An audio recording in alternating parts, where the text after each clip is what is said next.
ఇప్పుడు మనం ఏం చేసుకుందామంటే ఇప్పుడు పార్టిసిపేటరీ నోట్స్ పీ నోట్స్ అంటే ఏందో చూసుకుందామంటే, ఫర్ ఎగ్జాంపుల్ ఒక ఫారినర్ ఉంటాడు.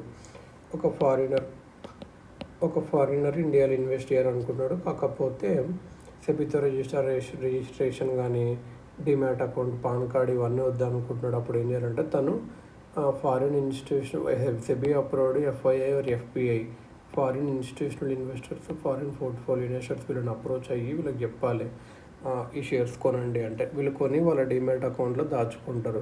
మళ్ళీ వీళ్ళకి ఏమిస్తారంటే పీ నోట్స్ ఇస్తారు. ఈ ఇన్స్టిట్యూషన్ పీ నోట్స్ ఇస్తాయి. దాంతో పీ నోట్స్ ఇస్తే ఆ పీ నోట్స్ వల్ల ఇంట్రెస్ట్ కానీ డివిడెండ్ కానీ మనకు వచ్చేస్తాయి అన్నట్టు. ఈ పీ నోట్స్ వేరే వాళ్ళకి కూడా అమ్ముకోవచ్చు.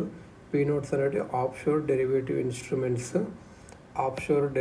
ఇన్స్ట్రుమెంట్స్ పీ నోట్స్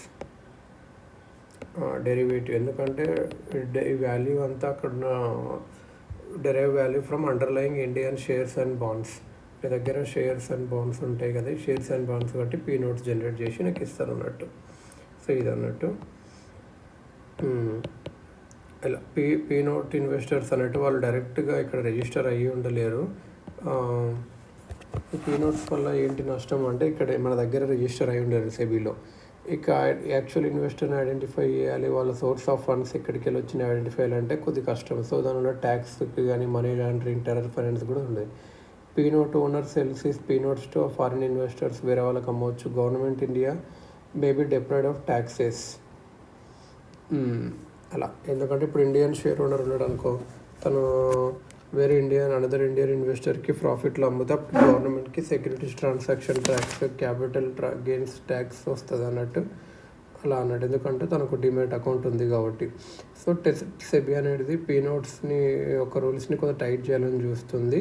సో ఎంత అంటే ఇంత ఇన్వెస్ట్ చేయొద్దు, ఇంతకన్నా ఎక్కువ పీ నోట్స్ ఇష్యూ చేయొద్దు ఇలా అని చెప్పి. పీ నోట్స్ అంటే ఏంటి? Foreign investor wants to invest in Indian share market without registering with SEBI. He wants to buy Indian company shares or bonds in India. Bharat DR అంటే ఏంటంటే foreign company wants to Indian invest in its foreign shares without registering SEBI.